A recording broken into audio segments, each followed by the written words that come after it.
당신이 복을 막는 한 가지 마음, 지금 버리세요. 저는 20해 넘게 절에서 수행하며 수많은 보살님들을 만나왔습니다. 그런데 얼마 전 제가 만난 한 보살님의 이야기는 정말 충격적이었습니다.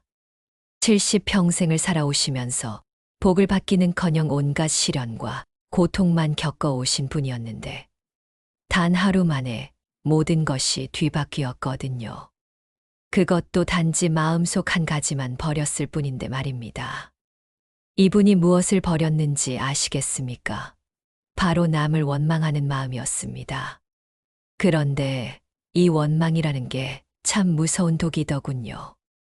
우리도 모르는 사이에 우리 인생의 모든 복을 차단해버리는 벽이 되어버린 겁니다.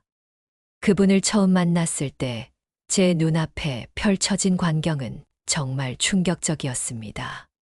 법당 문을 열고 들어오시는 그분의 모습을 보는 순간 저는 숨이 막힐 뻔했어요. 등이 구부정하게 굽어있고 얼굴은 누렇게 떠서 마치 큰 병을 앓고 있는 것처럼 보였거든요.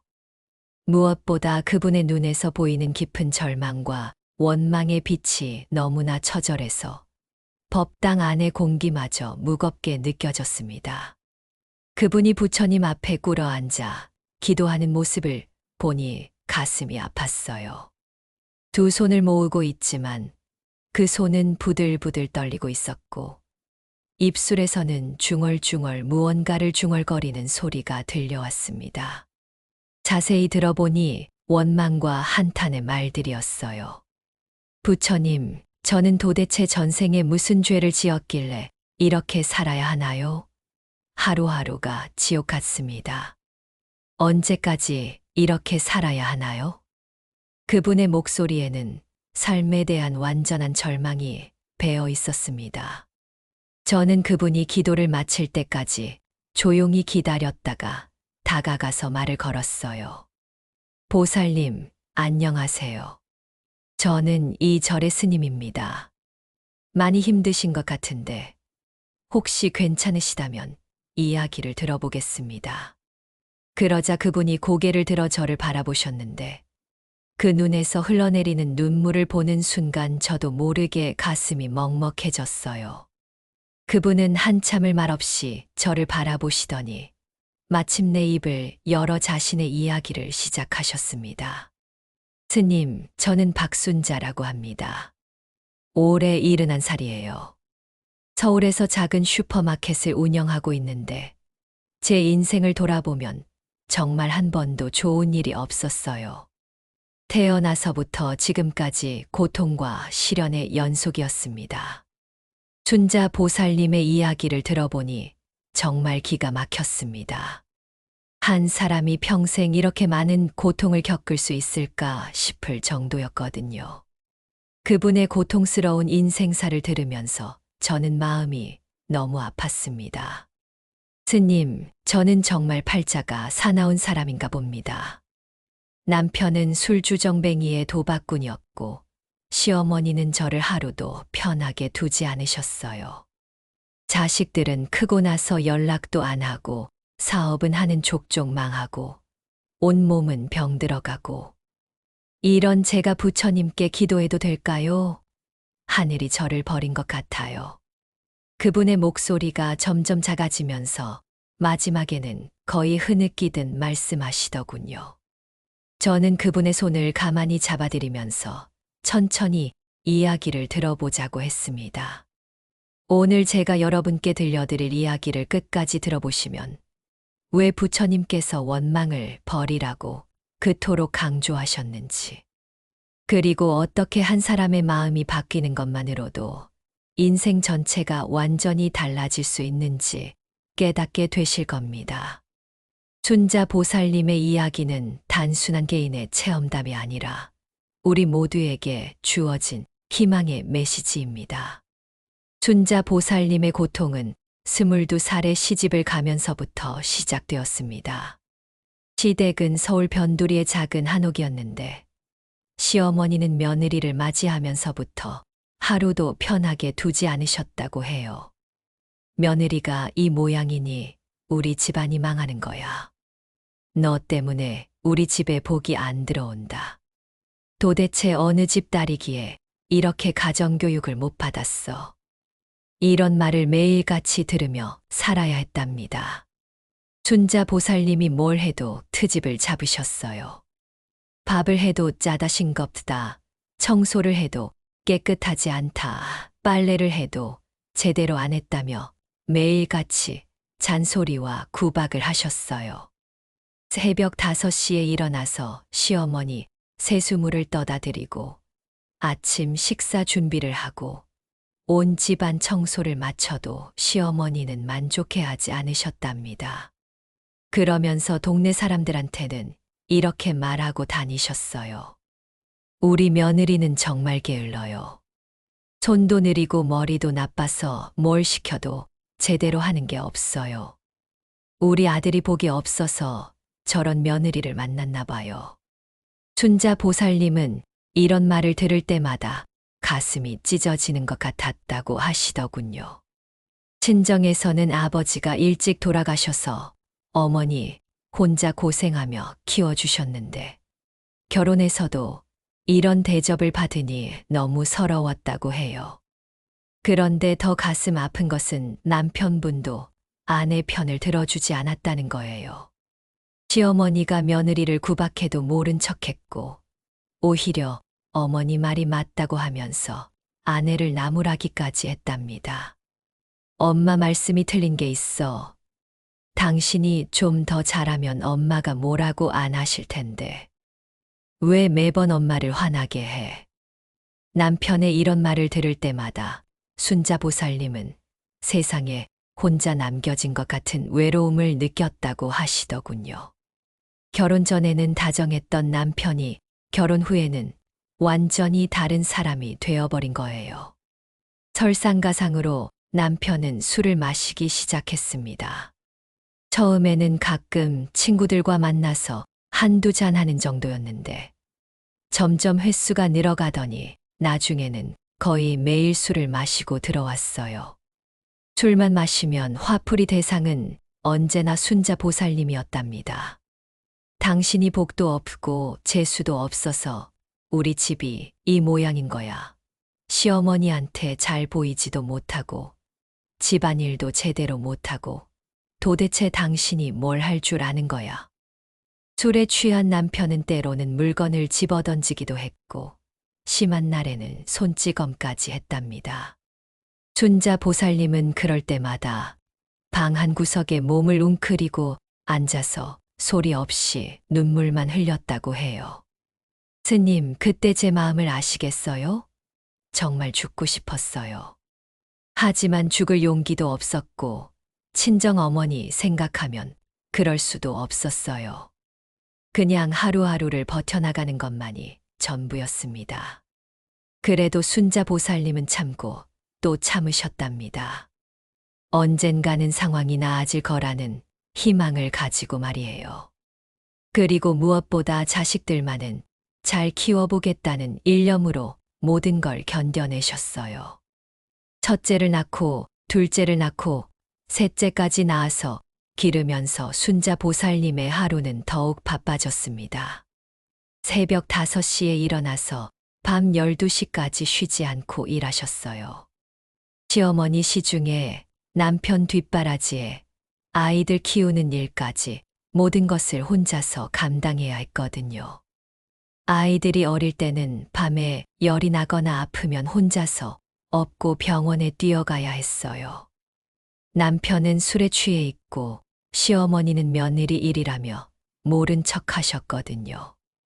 그런 날이면 순자 보살님은 아이를 업고 눈물을 흘리면서 병원 응급실로 뛰어갔답니다.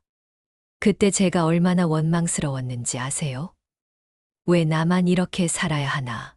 다른 집 며느리들은 다 행복하게 사는 것 같은데 왜 나만 이런 고생을 해야 하나? 정말 원망스럽고 억울했어요. 하지만 그래도 순자 보살님은 희망을 놓지 않으셨어요. 자식들이 크면 상황이 나아질 거라고 생각하셨거든요. 자식들만큼은 훌륭하게 키워서 효자로 만들어야겠다는 다짐을 하셨답니다. 그래서 더욱 열심히 일하셨어요. 낮에는 집안일을 하고 아이들이 학교에 간 사이에는 다른 집 청소일을 나가서 돈을 벌었어요. 밤에는 옷수선 일을 해서 용돈을 벌기도 했답니다. 자식들 교육비를 마련하기 위해서였어요. 스님, 그때 저는 정말 개미처럼 살았어요. 하루도 쉬지 않고 일하고 또 일했어요. 손가락에 바늘이 박혀도 허리가 아파도 감기에 걸려도 쉴 수가 없었어요. 자식들 때문이었거든요. 그렇게 20년이 흘러갔습니다. 자식들은 하나둘씩 커갔고 순자보살님은 자신의 모든 것을 희생해서 아이들을 키웠어요. 첫째와 둘째는 대학까지 보냈고 막내도 고등학교를 졸업시켰답니다. 그런데 자식들이 크고 나서는 어떻게 됐을까요? 순자보살님의 기대와는 완전히 달랐어요. 아이들은 커갈수록 어머니를 부담스러워했고 집에 있는 시간도 점점 줄어들었어요. 특히 큰아들은 대학을 졸업하고 직장을 잡은 후로는 어머니와의 대화 자체를 피했답니다. 어머니가 말을 걸면 귀찮다는 표정을 짓고 조금만 잔소리를 해도 화를 냈어요. 엄마, 요즘 세상이 어떤 세상인데 그런 구식 생각을 하세요? 엄마는 너무 부정적이에요. 맨날 불평불만만 하고 듣고 있으면 우울해져요. 큰아들의 이런 말을 들을 때 순자보살님의 마음이 어땠을까요? 자신을 위해 평생을 희생한 어머니에게 이런 말을 하다니 정말 가슴이 찢어지는 것 같았다고 하시더군요. 둘째 아들도 마찬가지였어요. 군대를 다녀온 후로는 어머니를 예전처럼 따르지 않았어요. 친구들과 어울리는 시간이 많아지면서 집에는 잠만 자러 들어왔답니다. 그리고 막내딸은 어머니의 모습을 보면서 나는 엄마처럼 살고 싶지 않다 하고 말하기까지 했어요. 스님, 그 말을 들었을 때 정말 죽고 싶었어요. 내가 평생 이 아이들을 위해 살았는데 정작 아이들은 나를 실패한 인생의 본보기로 보고 있다니. 그러던 어느 날 큰아들이 결혼을 하겠다며 여자친구를 데려왔어요. 순자보살님은 며느리를 맞이하는 기쁨으로 정성껏 준비했는데 예비 며느리의 반응은 차가웠답니다. 어머니, 저희는 결혼 후에 신혼집에서 따로 살 예정이에요. 그리고 너무 자주 연락하시거나 간섭하지 마세요. 저희만의 생활을 하고 싶거든요. 순자보살님은 그 말을 듣고 가슴이 무너져 내리는 것 같았다고 해요. 시어머니에게 그렇게 구박받으며 살았는데 정작 자신이 시어머니가 되니까 며느리에게 이런 대접을 받게 된 거예요. 결혼식이 끝나고 나서 큰아들은 정말로 거의 연락을 하지 않았어요. 명절 때도 형식적으로 잠깐 들렀다가 금세 떠났고 전화를 해도 바쁘다며 빨리 끊어버렸답니다. 엄마, 좀 이해해 주세요. 아내가 스트레스 받는다고 해요. 엄마가 너무 우울하고 부정적이라서 만날 때마다 기분이 안 좋아진다고 하네요. 좀 밝게 사세요. 자식한테 이런 말을 들으신 겁니다.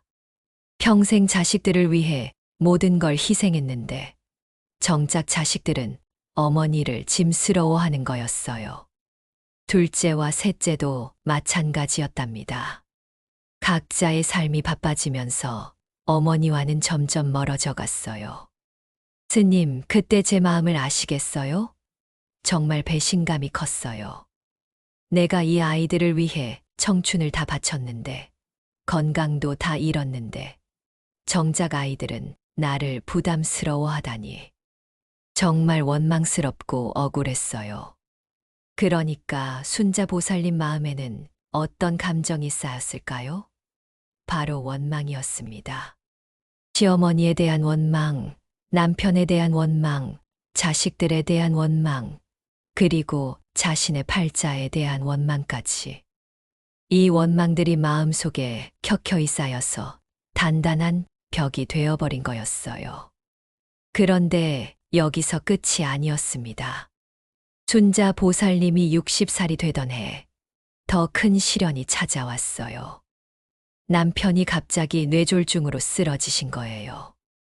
그것도 한창 동네 친구들과 도박을 하다가 말입니다. 여보, 여보. 순자 보살님이 아무리 불러도 남편은 의식을 잃은 채였어요. 급히 119를 부르고 병원으로 실려갔지만 의사는 상태가 심각하다고 했답니다. 뇌혈관이 터져서 반신마비가 올 수도 있고 심한 경우 생명이 위험할 수도 있다는 거였어요. 병원비만 수천만 원이 들어갔습니다. 그런데 더 큰 문제는 남편이 몰래 져놓은 도박 빚이 있었다는 거예요. 채권자들이 병원까지 찾아와서 돈을 갚으라고 난리를 쳤답니다. 아주머니, 남편이 진 빚은 부인이 갚아야죠. 벌써 몇 달째 연락이 안 되는데 이자까지 합치면 8천만 원입니다. 순자 보살님은 그 말을 듣고 정말 하늘이 무너지는 것 같았다고 해요. 남편 병원비도 감당하기 어려운데 도박비까지 8천만 원이라니. 결국 살던 집까지 팔아야 하는 상황이 되었답니다. 이제 정말 길거리에 나앉게 생겼구나. 그때 순자 보살님은 정말 절망했다고 하시더군요. 평생 고생만 하다가 늙어서는 갈 곳도 없게 된 거예요. 자식들에게 도움을 청해봤지만 모두들 자신들 사정이 어렵다며 외면했답니다. 엄마, 저희도 애들 교육비에 집 대출금에 정말 여유가 없어요. 죄송하지만 도와드릴 수가 없네요. 자식들의 이런 말을 들을 때 순자 보살님의 마음이 어땠을까요? 정말 세상에 혼자 남겨진 것 같은 외로움과 절망감을 느꼈다고 하시더군요. 다행히 작은 전세방 하나를 구해서 반신마비가 된 남편을 모시며 살게 되었지만 생계를 위해서는 순자 보살님이 나가서 일을 해야 했어요. 60이 넘은 나이에 아침 일찍부터 밤늦게까지 청소 일을 하셔야 했답니다. 무릎도 아프고 허리도 아픈데 쉴 수가 없었어요. 하루라도 일을 안 하면 생활비가 없었거든요. 그리고 집에 돌아오면 반신마비가 된 남편을 돌봐야 했어요. 대소변도 받아내고 밥도 먹여드리고 몸도 닦여드려야 했답니다. 스님, 그때 정말 지옥 같았어요. 몸도 마음도 너무 힘들어서 하루하루가 버겁기만 했어요. 그런데 더 큰 시련이 기다리고 있었어요. 남편이 쓰러지고 3년 후, 이번에는 시어머니가 치매에 걸리신 거예요. 그것도 하필 순자 보살님만 알아보는 치매였답니다. 자식들은 모두 바쁘다며 외면했고, 결국 순자 보살님이 치매에 걸린 시어머니까지 모셔야 하는 상황이 된 거였어요. 치매에 걸린 시어머니는 더욱 심하게 며느리를 구박했어요. 하루 종일 의미를 알 수 없는 말들을 중얼거리면서 순자 보살님을 원망하고 계셨답니다.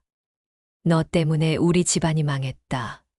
너 같은 며느리를 뒀으니까 이 모양이지. 너는 정말 복도 없고 운도 없는 여자야. 이런 말을 하루 종일 들어야 했어요. 반신마비 남편 돌보는 것도 힘든데 치매 걸린 시어머니까지 모시려니 순자 보살님은 정말 한계에 다다랐답니다. 그런데 더 가슴 아픈 건 자식들의 태도였어요. 가끔 안부 전화를 걸어도 형식적이었고 도움을 청하면 각자 바쁘다며 외면했답니다. 심지어 이런 말까지 했어요. 엄마, 너무 부정적으로 생각하지 마세요. 할머니 치매도 원래 그런 거고 아버지 간병도 어쩔 수 없는 일이잖아요. 좀 더 긍정적으로 생각하세요. 자식들의 이런 말을 들을 때마다 순자 보살님은 마음이 무너져 내렸다고 해요. 자신이 겪고 있는 고통을 아무도 이해해 주지 않는 것 같았거든요. 스님, 저는 정말 전생에 무슨 큰 죄를 지었길래 이렇게 살아야 하는 건가요? 하늘이 저를 이렇게 미워하나요? 매일 죽고 싶다는 생각만 들어요. 순자 보살님이 절에 처음 오셔서 하신 말씀이었어요. 그분의 얼굴에는 정말 깊은 절망과 원망이 서려 있었습니다. 몸무게도 많이 빠지셨고 혈압도 높아져서 약을 먹고 계셨어요. 불면증도 심해서 밤마다 잠을 이루지 못했다고 하시더군요. 그런데 그때 저희 절의 큰 스님께서 순자 보살님께 이런 질문을 하셨어요. 보살님, 그렇게 많은 사람들을 원망하며 사시는데 마음이 편하십니까? 편할 리가 있겠어요? 그런데 원망하지 않을 수가 없잖아요. 저를 이렇게 만든 사람들인데 어떻게 원망하지 않을 수 있어요? 그럼 그 원망이 보살님께 어떤 도움이 되었나요? 시어머니가 달라졌나요? 남편이 달라졌나요? 자식들이 달라졌나요? 큰 스님의 질문에 순자 보살님은 말문이 막히셨어요. 생각해보니 40년 넘게 원망하며 살았지만 그 때문에 달라진 건 아무것도 없었거든요. 오히려 자신만 더 힘들어졌을 뿐이었어요. 그러자 큰 스님께서 부드럽게 말씀하셨습니다. 보살님, 부처님께서 말씀하시길 원망은 원망으로 풀리지 않는다. 오직 사랑으로만 풀린다고 하셨습니다. 원망은 독과 같아서 다른 사람을 해치는 게 아니라 자기 자신을 해치는 겁니다. 큰 스님의 말씀을 들으면서 순자 보살님은 충격을 받으셨어요. 그동안 자신이 품고 있던 원망이 결국 자신만 해치고 있었다는 걸 깨달으신 거예요. 그날 순자 보살님은 큰 스님의 말씀을 듣고 그냥 돌아가셨어요. 하지만 집에 가서 계속 그 말씀이 머릿속에 맴돌았다고 하시더군요. 밤에 잠자리에 누워서도 큰 스님의 말씀이 계속 떠올랐어요. 원망은 독과 같아서 자기 자신을 해친다. 며칠 후 순자 보살님은 다시 저를 찾아오셨습니다. 그리고 이렇게 말씀하시더군요. 스님, 집에 가서 곰곰 생각해 보니까 정말 그런 것 같아요. 제가 40년 넘게 원망하며 살았는데 그 원망 때문에 누가 달라진 게 하나도 없어요. 오히려 제가 더 힘들어졌을 뿐이죠. 그런데 어떻게 해야 이 원망을 버릴 수 있을까요? 큰 스님께서는 순자 보살님의 진심 어린 질문에 미소를 지으시며 답해 주셨어요. 보살님, 원망을 버리는 것은 쉬운 일이 아닙니다. 하지만 불가능한 일도 아니에요. 먼저 자신의 마음을 바로 보는 것부터 시작하세요. 원망하는 마음이 일어날 때마다 지금 내가 원망하고 있구나 하고 알아차리는 겁니다. 그것만으로도 달라질까요? 처음에는 힘들 겁니다. 하지만 계속 연습하다 보면 원망하는 마음과 자신을 분리해서 볼 수 있게 돼요. 그리고 그 다음 단계는 그 사람들도 사실은 자신만의 고통을 가지고 있다는 걸 이해하는 겁니다. 큰 스님의 말씀을 들으면서 순자 보살님은 뭔가 희망이 보이는 것 같다고 하셨어요. 그날부터 순자 보살님의 변화 과정이 시작되었습니다. 처음에는 정말 쉽지 않았답니다. 40년 넘게 쌓인 원망의 습관이 하루아침에 없어질 수는 없었거든요. 시어머니가 치매 증세로 이상한 말을 하실 때마다, 남편이 투정을 부릴 때마다, 자식들이 차가운 말을 할 때마다 원망하는 마음이 자동으로 올라왔어요. 하지만 순자 보살님은 포기하지 않으셨습니다. 큰 스님께서 가르쳐 주신 대로 매일 새벽 5시에 일어나서 부처님께 절을 올리고 하루 종일 마음을 관찰하며 원망하는 생각이 떠오를 때마다 알아차리려고 노력하셨어요. 지금 내가 시어머니를 원망하고 있구나. 지금 내가 남편을 원망하고 있구나. 지금 내가 자식들을 원망하고 있구나. 이렇게 자신의 마음을 바라보기 시작하셨어요. 처음 한 달은 정말 힘들었다고 해요. 원망하는 마음이 얼마나 강한지 알아차리기만 해도 놀랐다고 하시더군요. 두 번째 달부터는 조금씩 변화가 느껴지기 시작했어요. 원망하는 마음이 일어나도 예전처럼 그 감정에 완전히 휩쓸리지 않게 되었거든요. 한 발 뒤로 물러서서 그 마음을 바라볼 수 있게 된 거예요. 세 번째 달에는 더 큰 변화가 있었어요. 시어머니를 바라보는 시각이 조금씩 달라지기 시작한 거예요. 큰 스님께서 말씀하신 대로 시어머니도 자신만의 고통이 있다는 걸 생각해 보게 되었거든요. 이분도 치매에 걸려서 무섭고 외로우실 텐데, 자식들은 자주 오지도 않고 남편은 일찍 돌아가시고, 그런 외로움과 불안함을 나한테 화풀이 하는 건 아닐까. 이런 생각이 들기 시작하면서 순자보살님의 마음에 조금씩 변화가 일어났어요. 원망 대신 연민의 마음이 조금씩 생겨나기 시작한 거죠. 그러다가 어느 날 순자보살님께 결정적인 깨달음의 순간이 찾아왔습니다. 그날도 시어머니가 치매 증세로 말도 안 되는 소리를 하시면서 순자보살님을 원망하고 계셨어요. 너 때문에 우리 집안이 망했다. 너 같은 며느리를 뒀으니까 이 모양이지. 너는 정말 복도 없는 여자야. 평소 같았으면 속으로 내가 뭘 잘못했다고 그래? 평생 이 집을 위해 희생했는데. 하면서 원망했을 텐데 그날은 달랐답니다. 갑자기 시어머니가 불쌍하게 보이신 거예요. 아, 이분도 참 힘들었구나. 자식들이 자주 오지도 않고 치매까지 걸려서 얼마나 무섭고 외로우실까. 자신도 어찌할 수 없는 상황에서 그 화를 나한테 푸시는 거구나. 사실 이분도 피해자인 거네. 그 순간 순자보살님의 마음에 놀라운 변화가 일어났습니다. 40년 넘게 쌓여있던 원망이 한순간에 녹아내리면서 그 자리에 따뜻한 연민의 마음이 차올라온 거예요. 그날 밤 순자보살님은 시어머니 방에 들어가서 조용히 말씀드렸답니다. 어머니, 그동안 어머니도 많이 힘드셨죠. 저도 어머니 마음을 몰라드렸네요. 이제 제가 더 잘해드릴게요. 무서워하지 마시고 편안히 계세요. 그런데 정말 놀라운 일이 일어났어요. 치매 걸린 시어머니가 갑자기 맑은 정신이 드시더니 눈물을 흘리시면서 이렇게 말씀하신 거예요. 순자야, 미안하다. 내가 너한테 너무 못했구나. 사실 나는 내가 고마웠어. 내 아들 잘 돌봐주고 손자들도 잘 키워주고. 근데 내가 왜 그렇게 심하게 했을까? 평생 처음 듣는 시어머니의 진심 어린 사과였습니다. 순자 보살님도 같이 울면서 시어머니 손을 잡아드렸다고 하시더군요. 어머니, 괜찮아요. 저도 어머니 마음을 몰라드렸어요. 이제부터는 서로 의지하면서 살아요.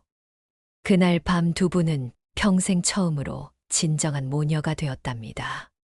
신기하게도 그날 이후로 시어머니의 치매 증세가 많이 좋아지셨어요. 의사도 놀랄 정도였다고 해요. 그리고 순자보살님 자신에게도 놀라운 변화가 일어나기 시작했습니다. 원망하는 마음을 버리니까 마음이 한결 가벼워졌고 몸도 훨씬 편해졌어요. 불면증도 많이 좋아졌고 식욕도 돌아왔답니다. 무엇보다 얼굴 표정이 완전히 달라졌어요. 예전에는 항상 찌푸린 얼굴로 어둡게 지내셨는데 원망을 버리고 나니까 자연스럽게 밝은 미소가 나오기 시작한 거예요. 남편에 대해서도 마음이 달라졌어요. 반신마비로 누워 계시는 남편을 바라보면서 예전에는 왜 이 사람 때문에 내가 이런 고생을 해야 하나 하고 원망했는데, 이제는 이 사람도 참 불쌍하구나. 자기가 원해서 병든 게 아닌데, 하는 마음이 들었어요. 그러자 신기하게도 남편도 변하기 시작했어요. 예전에는 짜증을 많이 내고 투정을 부렸는데, 순자 보살님이 따뜻하게 대해주니까 감사하다는 말을 하기 시작한 거예요. 여보, 고마워. 내가 이렇게 됐는데도 이렇게 돌봐줘서. 미안하고 고마워. 결혼 이후 처음 듣는 남편의 고마움 표현이었답니다. 자식들에 대해서도 마음이 달라졌어요. 예전에는 내가 이렇게 희생했는데 왜 이 아이들은 날 외면할까 하고 원망했는데, 이제는 이 아이들도 각자 살기 바쁘겠구나. 어머니 챙기는 것도 부담스럽겠지 하는 이해의 마음이 생겼어요. 그런데 진짜 놀라운 변화는 따로 있었어요. 어느 날 갑자기 큰아들이 집에 찾아온 거예요. 그것도 며느리와 손자까지 데리고 말입니다. 엄마, 그동안 연락 못 드려서 죄송해요. 엄마가 많이 달라지신 것 같아요. 전화 목소리도 밝아지시고 얼굴도 환해지셨네요. 무슨 좋은 일 있으세요? 큰아들은 어머니가 이렇게 편안하고 밝아 보이는 건 정말 오랜만이라고 하더군요. 며느리도 시어머니의 변화를 느꼈는지 예전보다 훨씬 다정하게 대해 주었어요. 어머니, 정말 젊어지신 것 같아요. 뭔가 특별한 비결이 있으신가요? 순자 보살님은 그때 처음으로 자신의 변화에 대해 이야기해 주셨어요. 절에서 만난 큰 스님의 가르침, 원망을 버리는 과정, 그리고 마음이 바뀌면서 일어난 변화들을 말이에요. 그러자 큰아들이 정말 놀라면서 이렇게 말했어요. 엄마, 정말 대단하세요. 그런 어려운 일을 혼자서 해내시다니. 저희가 엄마를 제대로 이해하지 못했네요. 앞으로는 더 자주 뵐게요. 그날 이후로 큰아들은 정말로 자주 안부를 물어왔어요. 둘째와 셋째도 마찬가지였답니다. 어머니의 변화를 느끼고 하나둘씩 연락을 하기 시작한 거예요. 명절 때는 오랜만에 온 가족이 모여서 화목한 시간을 보낼 수 있었답니다. 순자 보살님은 그날 가족들에게 둘러싸여 있으면서 정말 행복했다고 하시더군요. 스님, 그때 정말 꿈 같았어요. 내가 평생 바라던 게 바로 이런 거였거든요. 가족들이 모여서 웃으면서 이야기하고 서로 챙겨주고. 그런데 그게 원망을 버리니까 이루어진 거예요. 그뿐만 아니었어요. 순자 보살님이 운영하시던 작은 슈퍼마켓에도 놀라운 변화가 일어났어요. 예전에는 무뚝뚝하고 어두운 표정으로 손님을 대했는데, 원망을 버리고 나니까 자연스럽게 밝은 미소를 짓게 되신 거예요. 손님들도 그런 순자 보살님의 변화를 느꼈어요. 가게 분위기가 밝아지고 따뜻해지니까 멀리서도 일부러 찾아오는 분들이 생겼답니다. 사장님, 요즘 많이 밝아지셨네요. 가게 오는 게 즐거워요. 사장님 미소가 정말 예쁘세요. 기분이 좋아져요.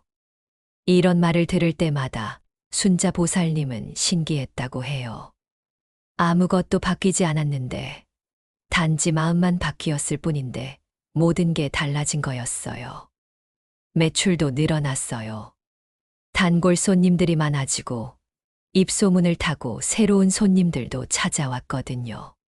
경제적으로도 예전보다 훨씬 여유로워졌답니다. 제가 순자 보살님을 다시 만난 건 그로부터 6개월 후였어요. 정말 놀랐습니다. 완전히 다른 사람이 되어 계시더군요. 얼굴에는 환한 미소가 떠올라 있고 말투도 부드러워지고 몸도 훨씬 건강해 보이셨어요. 스님, 저는 이제야 진짜 살고 있는 것 같아요. 그동안 제가 얼마나 어리석었는지 몰랐어요. 원망이라는 독을 스스로 마시면서 왜 이렇게 아픈지 모르고 있었거든요. 순자 보살님은 이제 매일 감사 기도를 올린다고 하시더군요. 시어머니를 돌보는 것도 전혀 힘들지 않고 남편과의 관계도 훨씬 좋아졌다고 하셨어요. 무엇보다 자식들과의 관계가 회복된 게 가장 기쁘다고 하시면서 눈물을 글썽이셨습니다. 부처님께서 말씀하시길 모든 고통의 원인은 마음에 있다고 하셨는데 정말 그런 것 같아요. 제 고통의 원인도 다른 사람이 아니라 제 마음속 원망이었어요. 그걸 버리니까 모든 게 달라졌어요. 그런데 여러분, 순자보살님이 겪으신 변화가 정말 놀라운 게 의학적으로도 충분히 설명이 가능하다는 겁니다. 최근 연구에 따르면 원망이나 분노 같은 부정적인 감정은 우리 몸에 코르티솔이라는 스트레스 호르몬을 분비시켜서 면역력을 떨어뜨리고 혈압을 올리고 심장에도 무리를 준다고 해요. 반대로 감사하고 긍정적인 마음은 세로토닌과 도파민 같은 행복 호르몬을 분비시켜서 건강을 회복시키고 얼굴 표정도 밝게 만들어 준다는 거예요. 실제로 순자보살님도 원망을 버리고 나서 혈압이 정상으로 돌아왔고 불면증도 완전히 사라졌다고 하시더군요. 부처님께서 2500년 전에 하신 말씀이 현대의학으로도 증명되고 있는 거예요. 정말 놀라운 일이 아닐 수 없습니다. 그런데 순자보살님처럼 원망을 버리려면 어떻게 해야 할까요? 큰 스님께서 가르쳐 주신 방법을 여러분께도 자세히 알려드리겠습니다. 첫 번째 단계는 자각하기입니다. 원망하는 마음이 일어날 때마다 지금 내가 원망하고 있구나 하고 알아차리는 거예요. 이게 가장 중요한 첫 단계입니다. 자신의 마음 상태를 객관적으로 바라보는 연습을 하는 거죠. 처음에는 하루에 10번도 넘게 원망하는 마음이 올라올 수 있어요. 그럴 때마다 놓치지 말고 지금 내가 누구를 원망하고 있구나 하고 알아차려 보세요. 한 달만 연습해도 확실히 다른 걸 느끼실 수 있을 겁니다. 두 번째 단계는 이해하기입니다. 나를 힘들게 한 그 사람도 사실은 자신의 고통 때문에 그런 행동을 했다는 걸 이해하는 거예요. 순자 보살님의 시어머니도 자신의 외로움과 불안 때문에 며느리를 괴롭혔던 거거든요. 상대방의 입장에서 생각해 보는 거예요. 그 사람도 나름의 사정과 고통이 있을 거라고 생각해 보는 겁니다. 완전히 이해하지 못해도 괜찮아요. 이해하려고 노력하는 마음만으로도 원망이 조금씩 줄어들 거예요. 세 번째 단계는 자비갖기입니다. 나 자신을 먼저 사랑하고 용서하는 거예요. 그래야 다른 사람도 용서할 수 있습니다. 자신에게 이렇게 말해보세요. 나도 완벽하지 않은 사람이야. 실수도 하고 부족한 점도 많지. 그런 나를 먼저 용서하고 사랑해주자. 자기 자신을 사랑할 수 있어야 다른 사람도 사랑할 수 있어요. 이게 정말 중요한 단계입니다. 네 번째 단계는 용서하기입니다. 마음속 무거운 짐을 내려놓는 거예요. 용서는 상대방을 위한 게 아니라 나 자신을 위한 선물입니다. 용서한다고 해서 상대방의 잘못이 없어지는 건 아니에요. 다만 그 때문에 내가 더 이상 고통받지 않겠다는 선택을 하는 거죠. 용서할 때는 이렇게 마음속으로 말해보세요. 당신이 나에게 한 행동을 용서합니다. 나는 더 이상 이 일로 고통받지 않겠습니다. 당신도 행복하기를 바랍니다. 처음에는 말만 해도 될 거예요. 진심이 아니어도 괜찮습니다. 계속 반복하다 보면 마음도 따라오게 될 거예요. 다섯 번째 단계는 실천하기입니다. 매일 감사 기도를 올리고 원망 대신 자비로운 마음을 기르는 거예요. 아침에 일어나면 오늘 하루 감사할 일들을 떠올려 보세요. 작은 것이라도 좋습니다. 오늘도 건강하게 깨어날 수 있어서 감사합니다. 가족이 있어서 감사합니다. 먹을 수 있는 음식이 있어서 감사합니다. 이런 감사의 마음을 기르다 보면 원망할 여유가 없어질 거예요. 부처님께서 말씀하시길 원망을 품은 마음은 뜨거운 숯을 남에게 던지려고 손에 쥐고 있는 것과 같다. 결국 자신의 손만 대일 뿐이다 라고 하셨습니다. 정말 지혜로운 말씀이 아닐 수 없어요. 또한 부처님께서는 세상에서 가장 큰 적은 바로 자신의 마음속 원망이다 라고도 하셨습니다. 우리가 진짜 이겨야 할 적은 다른 사람이 아니라 우리 마음속 부정적인 감정들인 거예요. 그리고 부처님께서는 마음이 바뀌면 세상이 바뀐다고도 말씀하셨어요. 순자 보살님의 경우가 정확히 이걸 보여주는 사례죠. 외부 상황은 하나도 바뀌지 않았는데 마음만 바뀌었을 뿐인데 모든 게 달라진 거예요. 또 부처님께서는 모든 것은 마음이 이끌고 마음이 주인이며 마음으로 만들어진다고 하셨습니다. 우리가 경험하는 모든 것의 뿌리는 결국 마음에 있다는 뜻이에요. 여러분, 혹시 지금 누군가를 원망하고 계신가요? 혹시 오랫동안 마음속에 품고 있는 미움이나 분노가 있으신가요? 그렇다면 오늘 이 순간 그 무거운 짐을 내려놓으시기 바랍니다. 원망은 정말 무서운 독입니다. 우리가 받을 수 있는 모든 복을 차단해버리는 벽이 되어버려요. 건강도 해치고 인간관계도 망치고 우리 인생의 모든 기쁨을 빼앗아 갑니다. 하지만 그 원망을 버리는 순간 순자보살님처럼 인생이 완전히 달라질 수 있어요. 막혔던 복이 다시 흘러들어오고 건강도 회복되고 가족들과의 관계도 좋아집니다. 지금 이 순간이 바로 새로운 인생의 시작점이 될 수 있습니다. 오늘 밤 잠자리에 들기 전에 부처님께 이렇게 기도해 보세요. 부처님, 그동안 제가 마음속에 품고 있던 원망을 이제 내려놓겠습니다. 저를 힘들게 한 모든 사람들을 용서하겠습니다. 그리고 감사하는 마음으로 새롭게 살아가겠습니다. 이런 마음으로 기도하시면 분명히 여러분의 인생에도 기적 같은 변화가 일어날 겁니다. 순자 보살님처럼 말이에요. 부처님께서 말씀하시길 마음이 바뀌면 행동이 바뀌고, 행동이 바뀌면 습관이 바뀌고, 습관이 바뀌면 인생이 바뀐다고 하셨습니다. 모든 변화의 시작은 바로 마음에서 시작되는 거예요. 여러분도 오늘부터 원망 대신 감사를, 미움 대신 사랑을, 분노 대신 자비를 선택하시기 바랍니다. 그러면 분명히 여러분의 삶에도 순자 보살님처럼 놀라운 기적이 일어날 것입니다. 나무아미타불.